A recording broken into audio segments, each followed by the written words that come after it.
So time to move on to our investing panel. The goal of the panel is to get a good 60,000-foot view on what's going on in the Indian entrepreneurial ecosystem. The panel will cover topics such as the current investment climate, emerging areas of opportunity, and factors influencing exits for now established startups. So without further ado, I'd like to introduce the moderator of the panel and the panelists, and I request them to come up as I introduce them.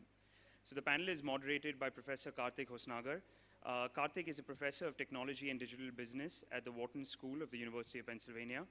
Karthik's research work focuses on the digital economy, in particular internet media, internet marketing, and e-commerce. Karthik was a co-founder of Yodel, has served on the advisory board of Milo and Monetate, and is involved with other startups as either an investor or a board member. Karthik, please come up to stage.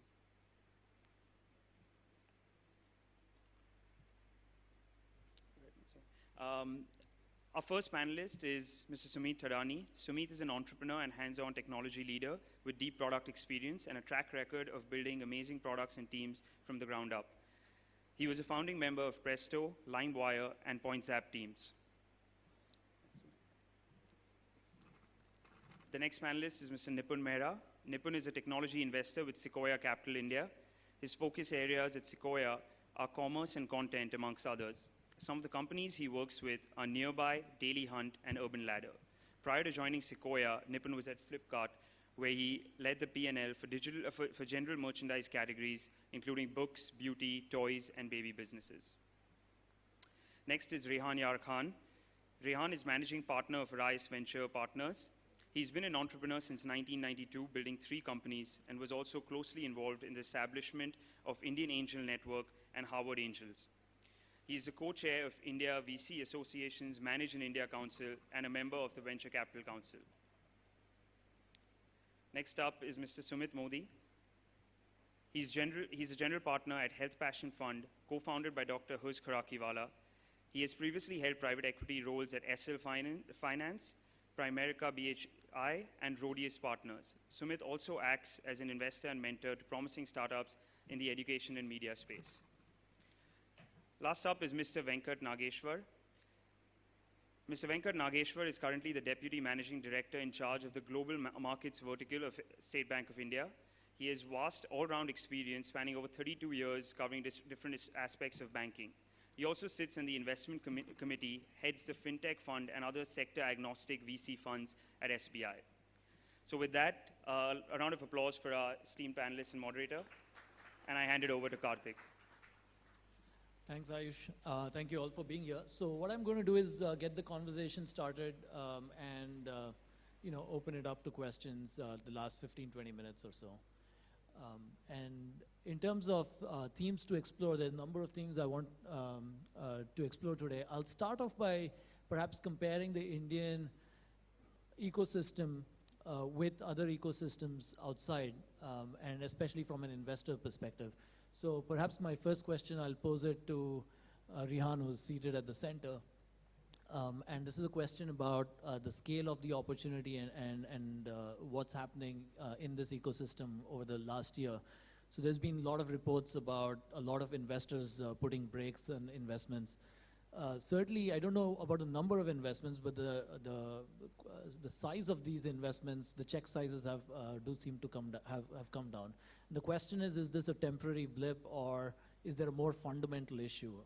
And I was trying to think about the fundamental issue in terms of what is the scale of the opportunity in India. And one rough metric I have is if you look at, say, US GDP versus Indian GDP, US GDP is roughly 9 to 9.5 times India's GDP.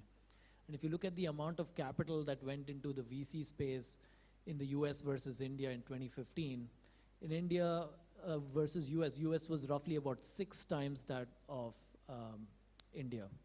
So already in terms of GDP versus investment size, that ratio, India skews a little bit where there's more money going in. And especially at a time when in the US, a lot of VCs have been struggling to produce returns. There's a conversation of is VC market in US overfunded. I want to ask you a little bit about, is the Indian market overfunded, and in particular, how do you think of it in terms of the scale of the opportunity here? Sure. Thanks, Karthik. Well, I'd like to remind you that India is growing at a faster rate than the US. So maybe, that kind of accounts for some of that gap, 6 times versus 9 times, differential in funding. Let's keep in mind we're an emerging country. The US is a developed country, so you're gonna have kind of innovation on top of that. Here, you have a lot of white space filling as well, right? So I'm sure a lot of that capital will be used, towards creating brands and kind of infrastructural kind of stuff. It's probably already existed in the US. We're doing a lot of stuff, for example, around payments over here. And a lot of investments have been absorbed into that. So while I can't answer that accurately, that could potentially be the reason. I'd also like to point out that the Indian, whether funding dries up in 2016 or has been lower than 2015 or whatever you'd like to call it, I believe that the rate of growth of consumers, 30 million transacting users, probably going to about 100 million online transacting users by 2020. I suppose that fundamental stays in place. The dollar spends which are likely to emerge online, as well as the increase in disposable income. I think those fundamentals probably stay in place. So I'd like to think that a lot of the gap, a lot of this funding will probably be absorbed because you're a developing nation, not just because of innovation.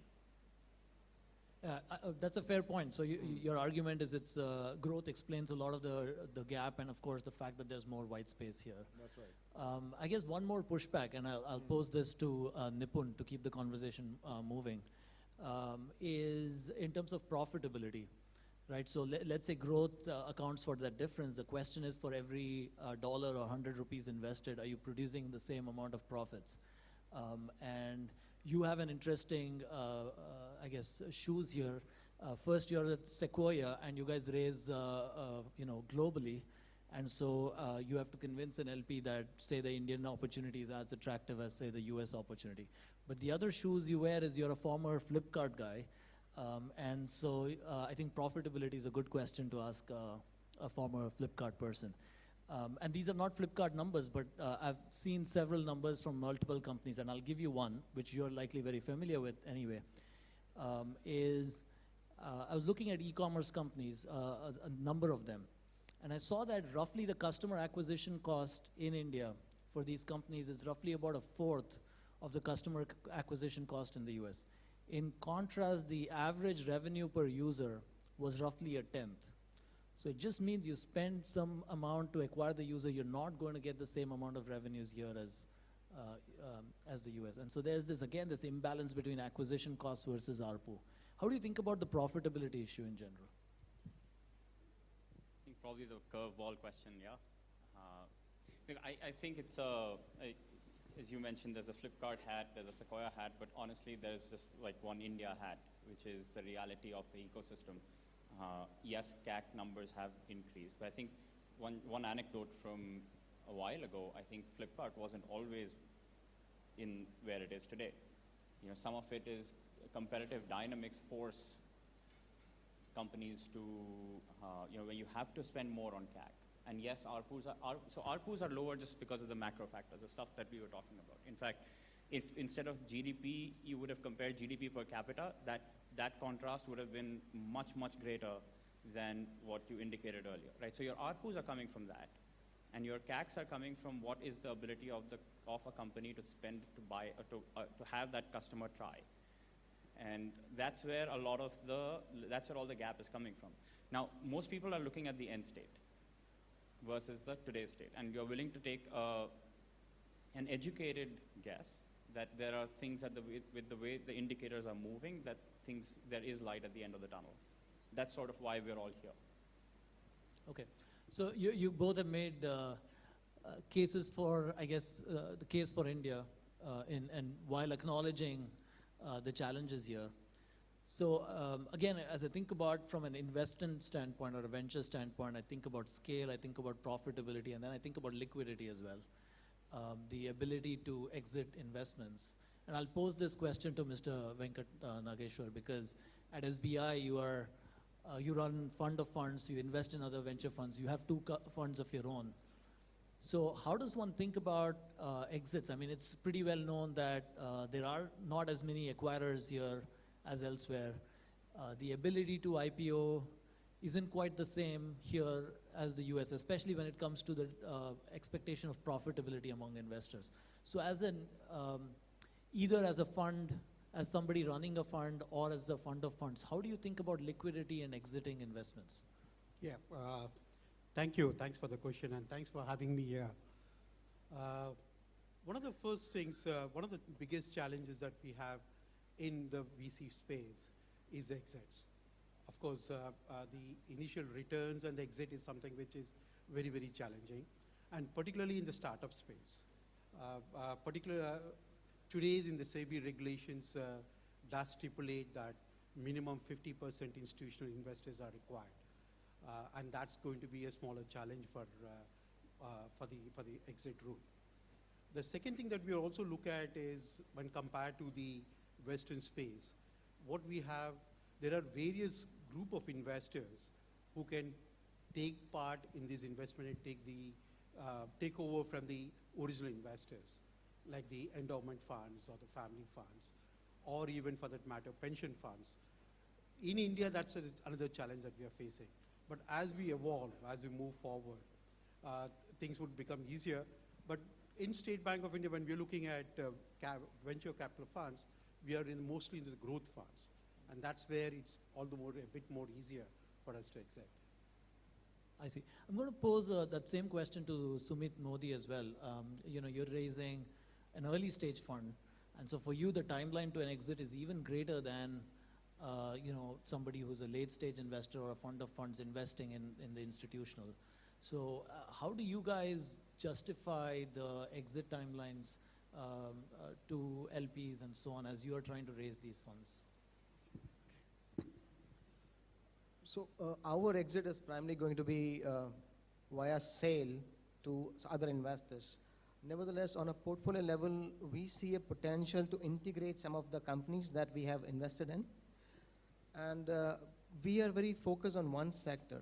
So therefore, we see some integration possibilities within different players across sub-verticals in the same sector. So that will actually help us a little.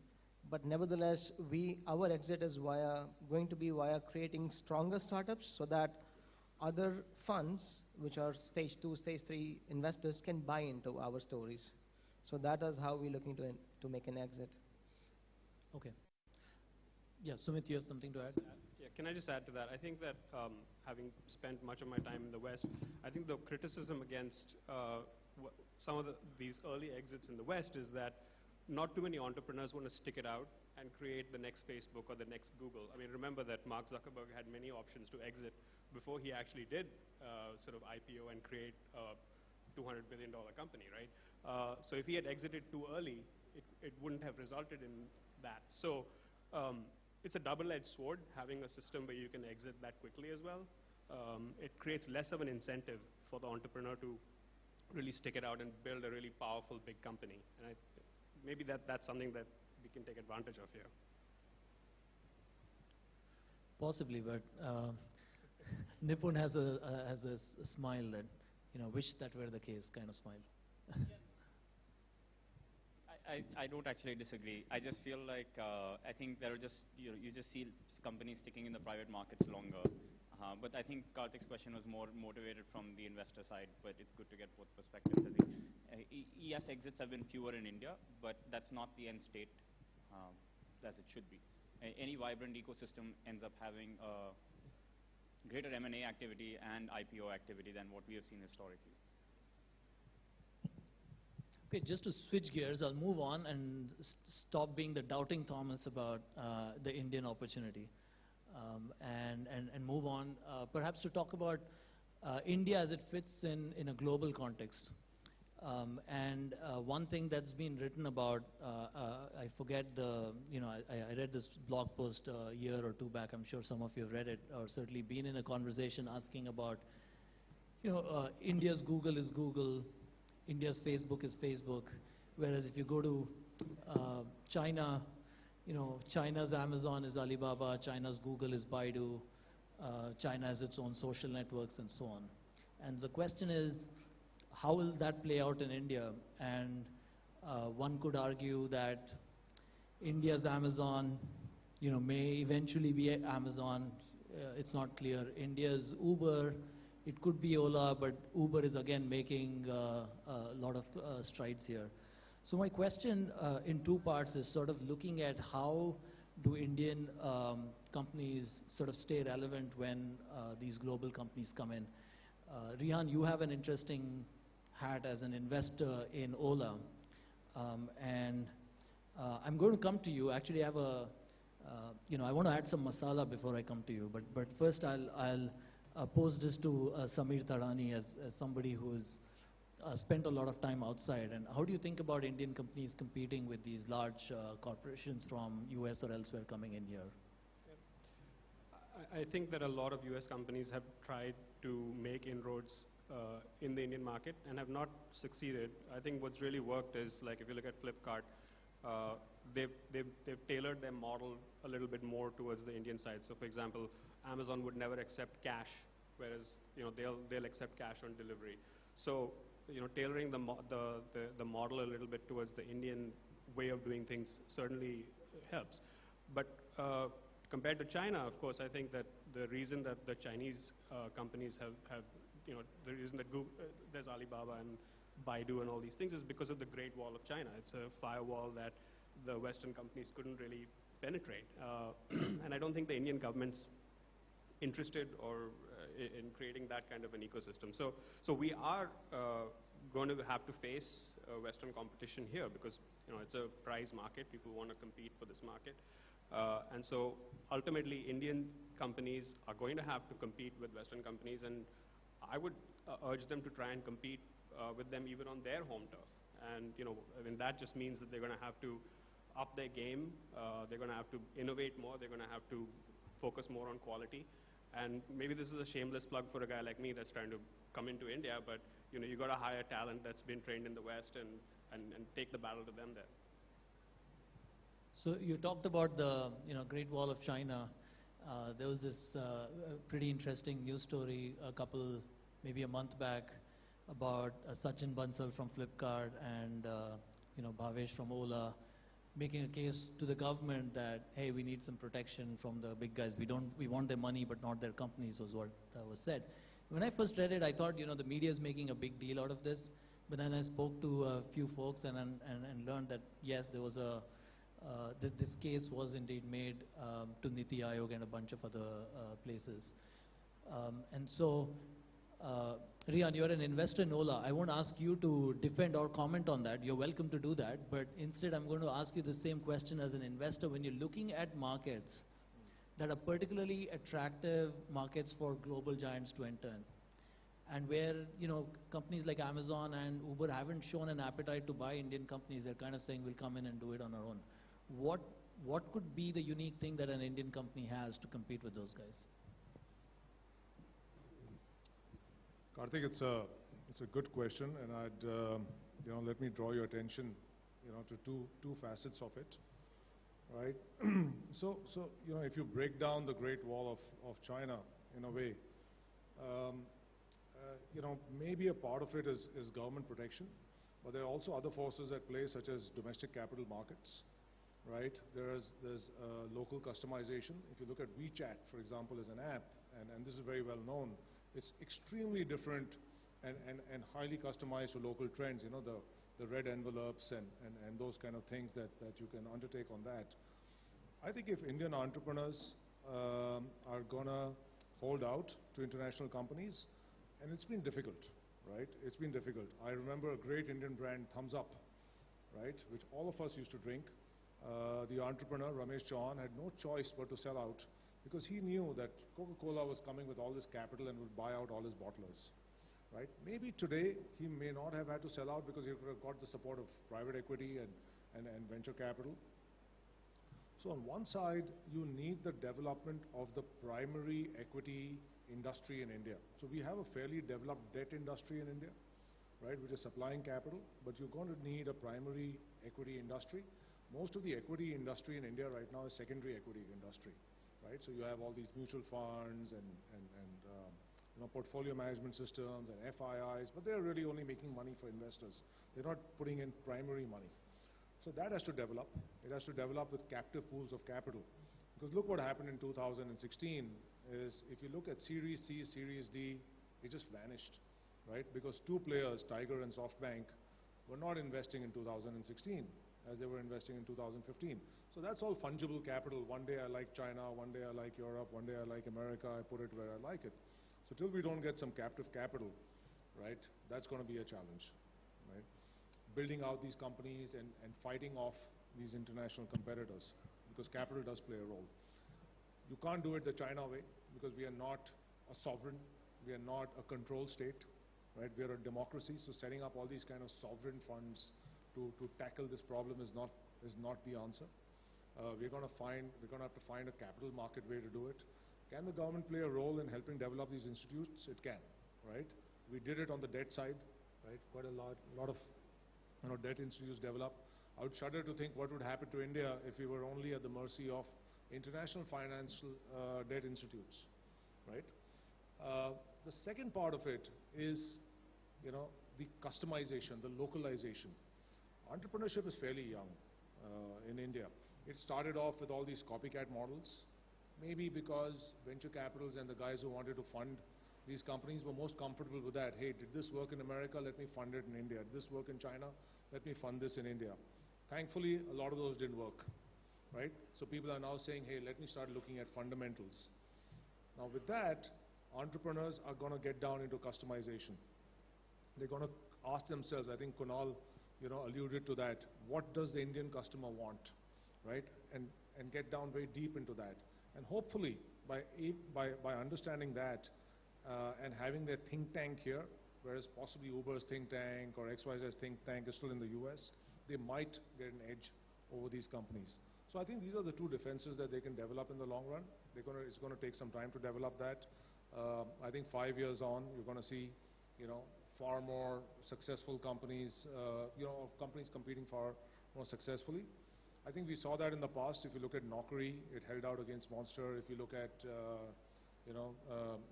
Make My Trip, it held out against Expedia, which was a, huge big boy. Several other such examples are out there. So I think it's interesting, and I think we'll get there. Yeah, I think both your points are valid and very good ones. One about the capital markets, the other about localization. I recently had a conversation with Bharti Jacob, who's at the Seed Fund, and in fact, one of the judges later today. And she made a similar point about, look at Make My Trip, look at Naukri and many others that are relevant today, even though global competitors have come in. There was another point that Samir made, which is about, perhaps Indian companies going global themselves. We've seen some companies try to do that, perhaps with mixed success. Zomato has tried that, successful in some countries, failed at in some others. Redbus has gone to a few new countries and done quite well at it. Nipun, I'm going to ask you this question on how do you as an investor add value when there are companies that you work with that are interested in going global? And what are the themes where you kind of feel an Indian company is able to successfully go global? Sure, I think on that, being at Sequoia is a bit of we're fortunate that way because we have, Sequoia is a US company. It started as a US fund a few decades ago. Sequoia is in China. So there is a lot of learning that has gone into the institution over the years, both in the US and in China. So when there is an Indian company that has the potential to address a different market, there are doors that can be opened. There are meetings that can be set up. There is institutional knowledge. So that's sort of what we're able to bring. Now that said, what are the sectors where Indian companies are able to go global? I think they're skewed more heavily towards SaaS kind of companies. I think a great example is Freshdesk. They've successfully grown to a reasonably large size in the US markets. Then there are, of course, in terms of consumer, there's fewer. Zomato is probably one example that stands out. So we work with the companies. Ultimately, it's all the entrepreneurial decisions, but we work with the companies in the back to just try to see how we can help grow the value of the company.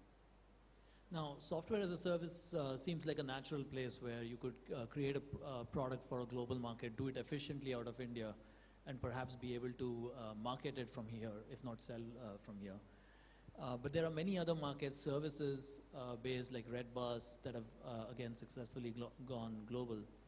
There's one related theme that I'd ask Sumit Modi to comment on, which is whether India can innovate for emerging markets in general. So if you look at, US and the West served the first billion people, China served the second billion, India is now trying to serve the third billion.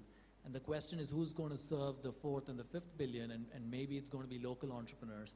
But looking at the three, US, China, and India, India seems somewhat uniquely positioned in that some of the services and products could go, and we've looked at, I've talked about Redbus doing it, but there are many others. You're interested in healthcare. Forus is this healthcare devices company that is successfully selling globally. What's your take on whether Indian companies can actually meaningfully serve emerging markets? I see that as a progression, and I believe that it is eventually going to happen. India offers a very different kind of price points, which is applicable and attractive at global scale. So that is a very compelling opportunity for a lot of other markets, not just emerging markets. If we can actually if we can bring more credibility within our own IP standards, that means if something is India equivalent of FDA cleared, then other markets like Singapore or other developed, even GCC, is willing to look at it, then that opens up a different market. So our price points are attractive. IP is an issue in these kind of markets like healthcare, but we make a very compelling case. And sooner or later, someone actually is going to put these pieces together and make a proposition for the global market. So some of the examples that you mentioned definitely are in the same line. And we are considering some other investments where we see that kind of a potential, which is actually happening. So yeah, very much there. I think price points is a great one, but there's also the fact that the pain points and sometimes are similar to the pain points in other emerging markets, and that plays out quite well. Nipun, you have something to add? I feel like you do. No? Just one quick thing. I think one of the interesting things that I've also seen is a couple of companies not looking west but looking east or Southeast Asia. And I think I met a company which was maybe running $1 million kind of a year run rate, very young company, targeting only the Japanese market. So you have people who are striving for interesting opportunities, discovering them. I think it's just, there's a lot of conversation around some of the companies that we talked about earlier, but there's a whole host of other very interesting companies that, like Kunal was alluding to, nobody really knows about, but are actually doing pretty well. Okay. I guess there's one last theme I want to explore, and then we'll open it up to questions. So folks, feel free to start sending your questions their way.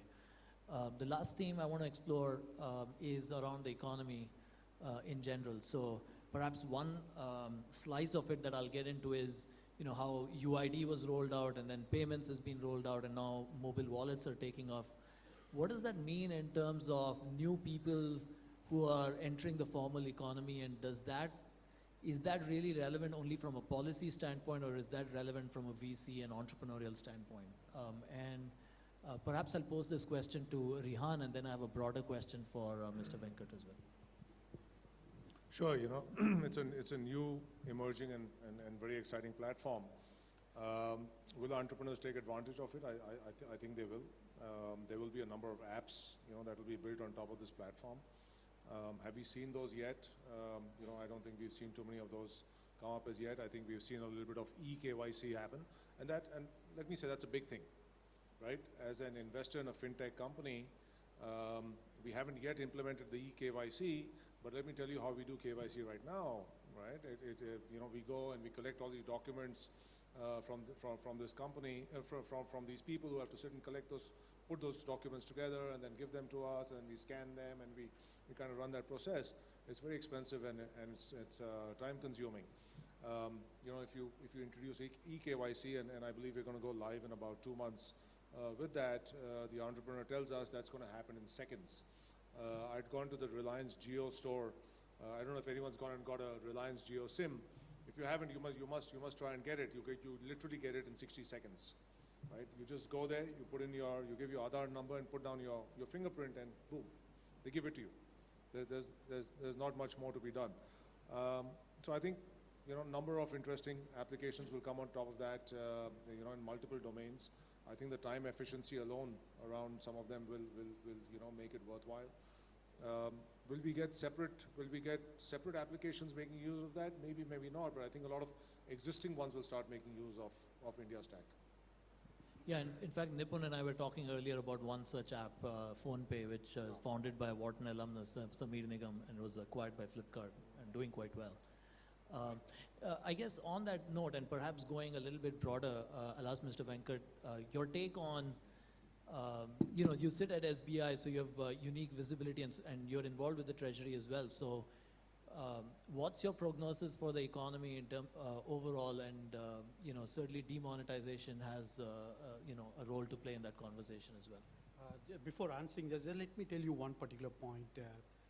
In State Bank of India, we have a particular branch, which is where there are no people there. All you need to do is you need to have an Aadhaar card. Walk into the branch, put your biometric, open an account, get an ATM card instantly, go out, deposit your cash, do your transactions, everything. So that's what we call as in-touch branch, where no human intervention is there. We're using that Aadhaar card for taking the things forward. Similarly, this SBI, or for that matter, all the banks, are moving towards this digitalization. Demonetization, whatever has happened, is, although the delta may not be the 4 or less than the 4, but still there is a great push from the government side. And slowly and definitely it's going to come. And therefore, in our bank itself, although we do the traditional banking, but there is a shift towards the digital banking in a big way. We are entering into tie-ups with many of these startup companies, all the banks for that matter, entering into tie-ups with all these startup companies, trying and pushing the cashless economic society into that.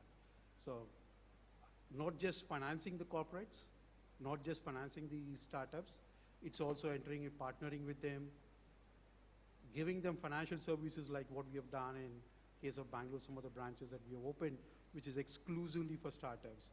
The banks are doing it to ensure that the cashless or digitalization takes it forward. Yeah, and I think it opens up in the long term new opportunities like lending and so on, because there's a lot of people who cannot borrow from traditional institutions and who borrow at insane rates. And once they create a history through digital platforms, I think they suddenly become viable borrowers as well. Let's open it up to a few questions.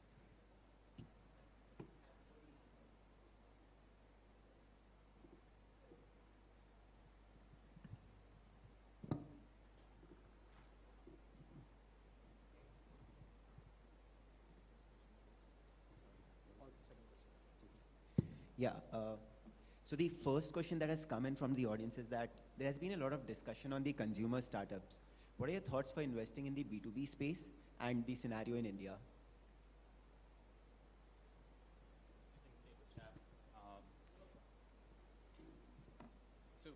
B2B, there are various flavors, and there are lots of interesting opportunities that are emerging. I think we briefly discussed a little bit around SaaS.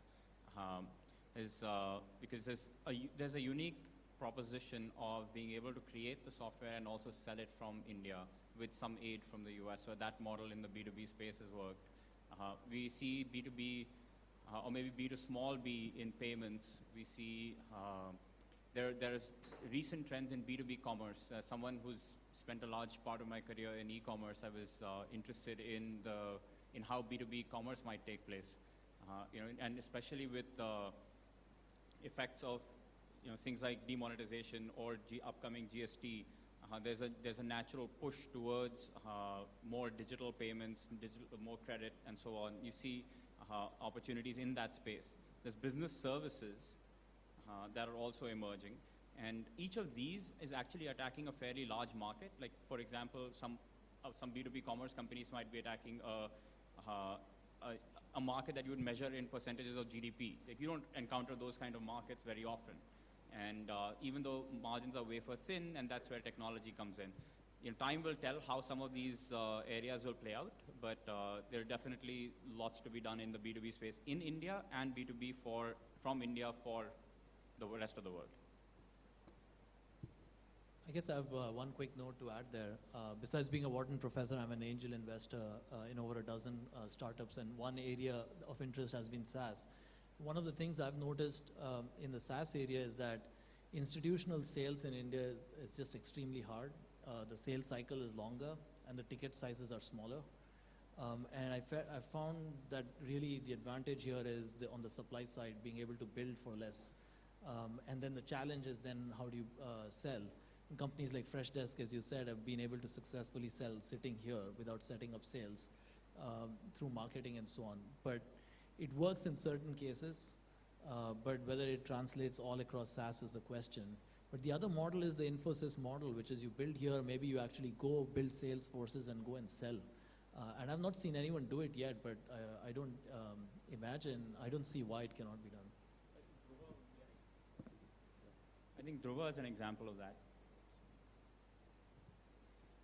The second question is that US companies can compete with Indian companies in India as they have access to capital at low cost. How can Indian companies compete with the US companies in the US?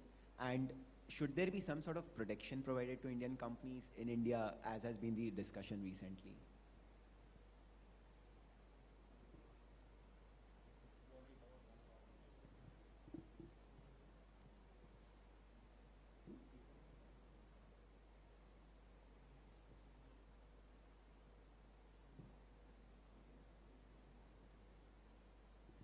Okay, I guess the feedback I'm getting is that they've largely talked about what they have to say on that, which is Indian companies compete with global companies through localization, and that was a big theme of what Rihan was saying. And he gave several examples of how they do that. Domestic capital was another big theme, and I don't know if anyone else has anything new to add there. It doesn't sound like it. So. I think the question was more, how do Indian companies compete with US companies on their home turf? And I don't think that's really possible unless you make an investment in those markets by putting feet on the ground there. That's the short answer.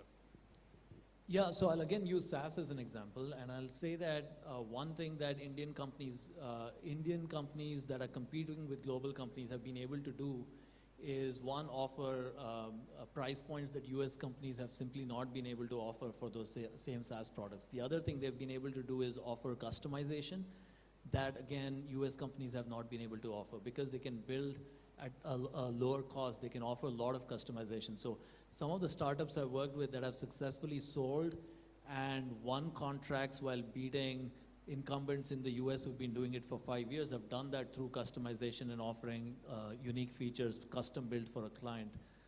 And I think that's at least one theme that I've seen.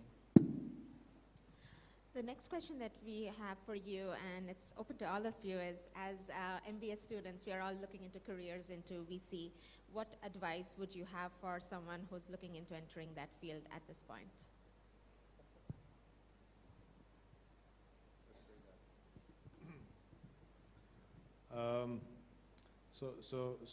As somebody who's doing a lot of hiring at our VC firm, let me give you some insights as to what we are looking for.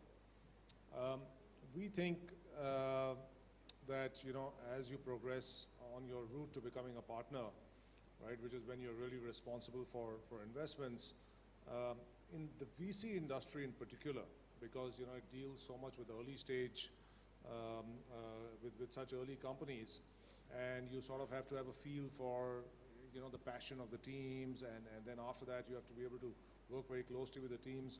We think if you have some kind of startup experience, especially as a founder of a startup, that's preferred.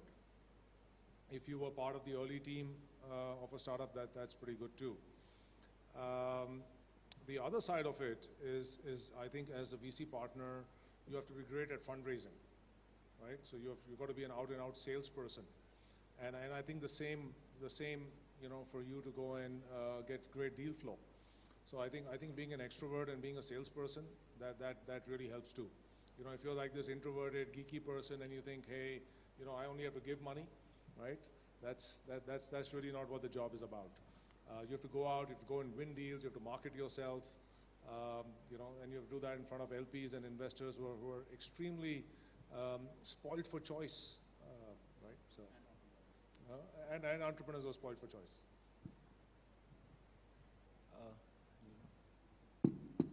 This is for Mr. Sumit Modi. What are the significant areas for disruption in the healthcare sector in India? So, quite a few.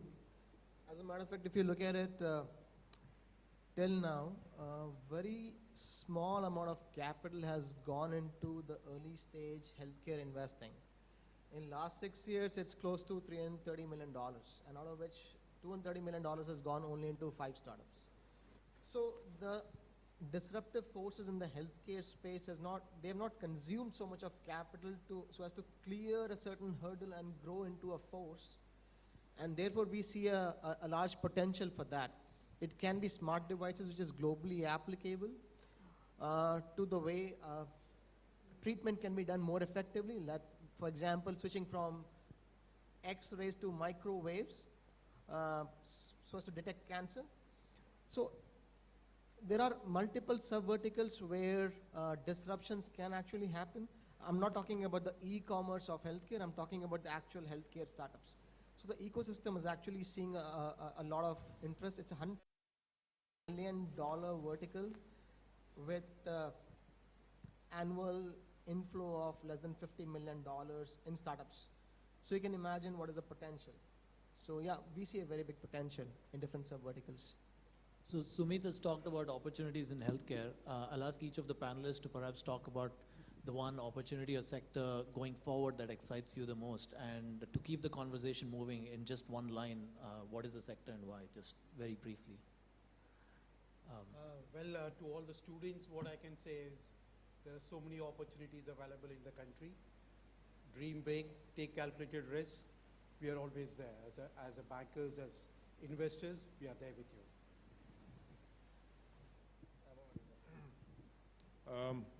Completely agree that there are lots of exciting sectors, fintech, education. I think offline brands which can be built. A lot has been spoken about tech and online, but I think there's a large opportunity in offline brands as well.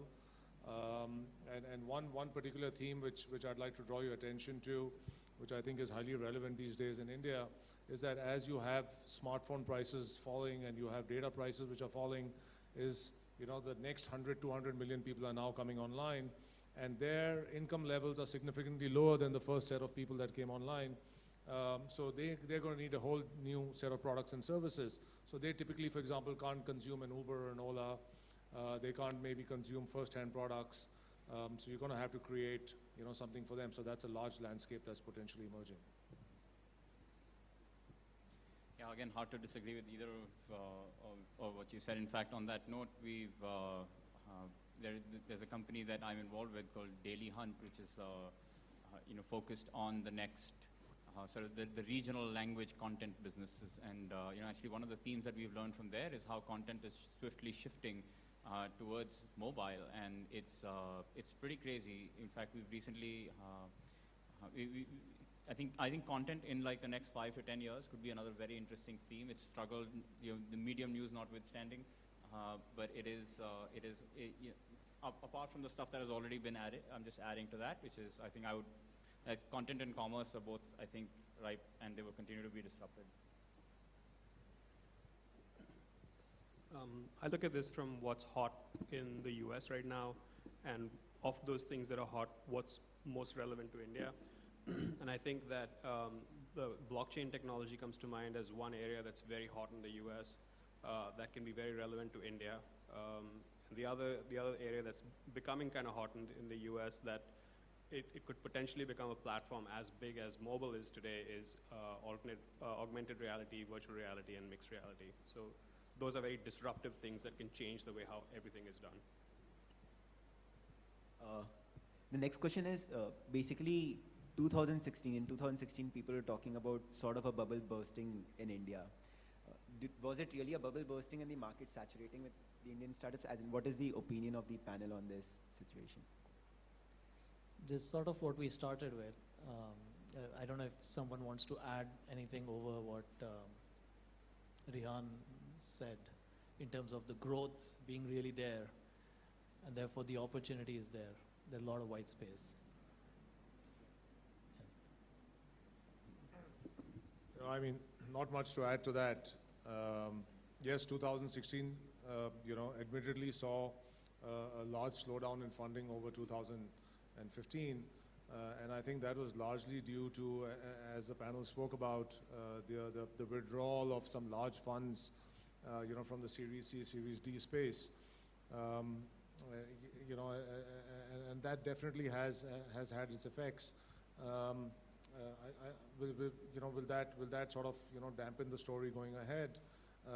It will play into the mix, but I think the story overall, as the panel concluded earlier, remains robust. I think this may be relevant because a lot of the capital in India comes from abroad, and I think that the investor community has really learned a massive lesson in 1999. I don't think that we're anywhere. This is a minor course correction. I don't think, and it should be welcome because you don't want a situation like 1999 again, which cooled the investment climate for a better part of a decade. So I think it's a welcome introspection period, but I also think that smart investors always have a contrarian point of view. So, not just contrarian in the kind of companies and founders they invest in, but also the timing with which they invest. I'll just add a point. 2016, we are talking about basically a consolidation only. It's not that some burst, all right? 7.2% is what we are locked in the first half year. Second year, of course, we have seen a bit of a, on account of demonetization, there is a slow in the growth. That's only a transitory phase, but we are looking at the Indian economy continue to grow at a faster pace. So we are looking things to be back to normal or in a much better phase. So good opportunity is still there. This is a question with respect to metrics which VC firms generally look at while investing. So are the metrics looked at different when investment firms look to invest in companies in China, India, and maybe America?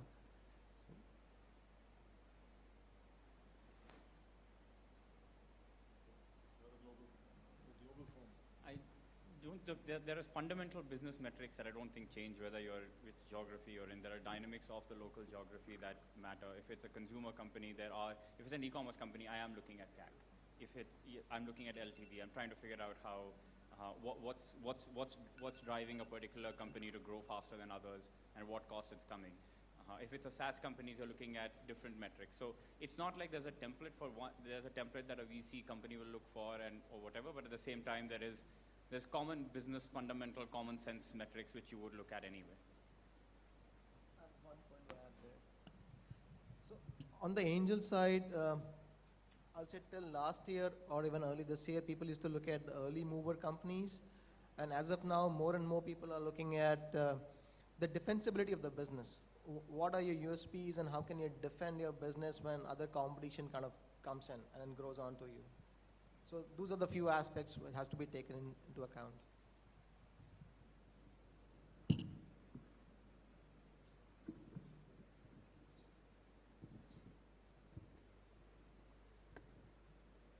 Okay, I think we're kind of out of time, right? So maybe just one last question for you guys, and perhaps I'll just ask each of you guys to maybe summarize in one line your take on what it means to be an investor in India right now, or for you, what the India opportunity means as you're looking from the West and considering moving here. But again, no monologues, but just one line, what's your take? I've barely been here for a week and I've had lots of interesting conversations with people. I think the trajectory is incredible and I hope to find out more over the next month that I'm here, and it looks incredible from the first week. I think it's super exciting times.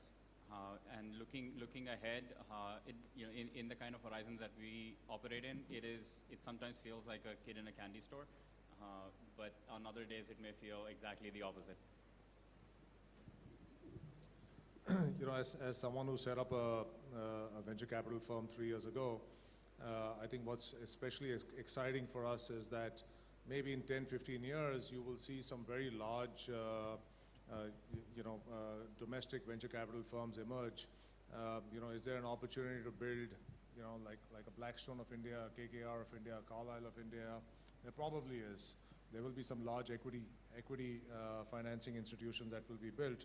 So as an entrepreneurial journey, that's very exciting for me. As an investor, I think, Nipun said it extremely well. I made a switch from private equity to venture capital. So I have very high belief in the potential of venture capital as a career option, which a lot of students should consider. And as an investor, I see amazing potential. India is still growing very fast, and a lot of other sectors are opening up, so amazing potential. I see India as a sweet spot. There's tremendous opportunities, as I said earlier. So be here, and you'll definitely be successful. Yeah, I think my closing one-liner will be from my 5-year-old son. So he's obviously American, and since we've come here for about a month, one of his observations is, there's a guy who goes out on the street selling paper, there's somebody selling vegetables, there's vehicles going, honking and so on, and he's like, wow, there's so much noise here. Let me go out and see what's happening. And so I think even in the startup ecosystem right now, there's a lot of noise here. And we have to all be out and see what's happening. I think one cannot afford to ignore what's going on, and that's how I look at it. But I think on that note, we'll end. I want to thank all the panelists for taking the time to join us at the Wharton India Economic Forum, and I'll turn it over to Ayush. Thank you, guys. We request Professor Hosnakar to just give out a few mementos to the panelists.